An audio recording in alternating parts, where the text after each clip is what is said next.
Donc j'en étais resté là. Voilà le pape en train de... Regardez cette expression, il est joyeux comme tout. Hein? Donc il est... Parce que pourquoi? Parce qu'il est en face de ce qu'il est vraiment. Ça c'est donc la basilique de Fourvière, je vous disais. Alors voilà, là c'est un temple maçon des images prises. Regardez ici dans la partie supérieure. Hein? Quel rapport entre le Christ et Bélial? Ici, si vous prolongez, vous obtenez la fameuse étoile de Remphan dont je vous parlais au début de l'exposé. Donc c'est des images, j'ai fait une capture d'écran prise par quelqu'un qui était présent dans le temple maçon. Ils sont en train de se faire un striptease, donc un culte à l'impudicité. Quel rapport entre le Christ et Bélial? Voici le symbole sur le billet de $1, toujours pareil, avec ce sous-entendu, l'étoile de Remphan. Ici, pour les témoins de Jéhovah, ici donc c'est la sépulture du fondateur de la Watchtower, donc des témoins de Jéhovah, le père donc de ce mouvement, qui s'appelle Charles Taze Russell Greater, donc Charles Taze Russell.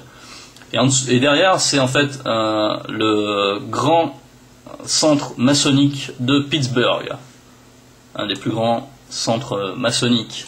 Maintenant, pour faire le lien, voici une représentation maçonne. Hein. Vous reconnaissez donc ces symboles, du compas, l'équerre.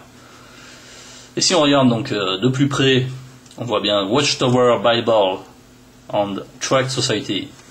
Et ce symbole ici, donc un hommage au Christ en même temps, croyez-vous?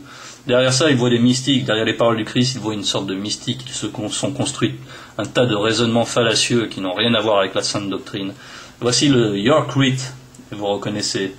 Donc ce charmant monsieur qui troque la parole et qui instaure un faux culte, faisait partie du York Rite.